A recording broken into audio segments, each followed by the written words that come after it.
There's never been an entertainment series breaking down the ownership and money behind music, television, and motion pictures until now. The intellectual property as a whole is being devalued every year, more and more and more, and we're fighting for a smaller and smaller piece of the pie. We are in the fight for our lives. It was like, get on iTunes, get on iTunes, get on Amazon.com. Now it's like, get on Pandora, get on SoundCloud, get on Spotify, where artists are making pennies. What are intellectual property rights and who controls them?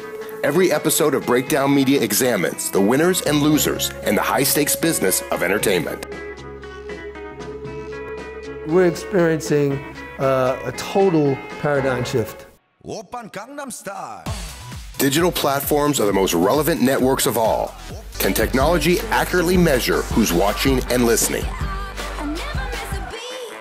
Beyoncé's self-titled album is the fastest selling in iTunes history. Last century, artists were faced with a completely different set of challenges.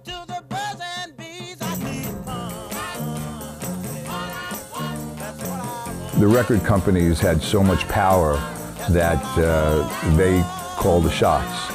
At the pinnacle of their success, the Jackson 5 had no creative control and owned nothing. Like many agents, artists, and managers of the time, Joe Jackson takes on the system and loses. Michael Jackson paved the way for new artists, and the way that deals were structured and the way that artists could have creative control, really manage their own careers. Michael called the shots. Michael soon learns owning music catalogs will give him the ultimate power, wealth, and control in entertainment. He outbids Paul McCartney for the portfolio of Beatles music. He pays $45 million.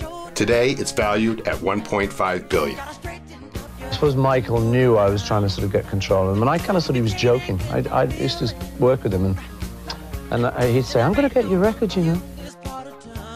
Many artists are teaming up with large corporations to buy back their music catalogs and control their intellectual property. We're breaking down the fascinating business of television, the networks, and some of the famous faces that help propel it all.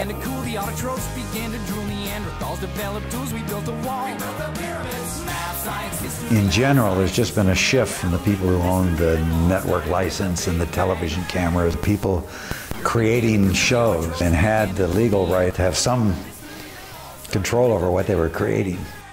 Lucille Ball and Desi Arnaz built the ultimate TV production company. Their deal with CBS gives them creative control and significant ownership in the show. In the decades following the success of Desilu, thousands of shows have been created. Only a minute % succeed. How is television changing, and how does live streaming affect the current broadcast model? In the early days of motion pictures and filmmaking, actors and artists were completely reliant on a studio for work.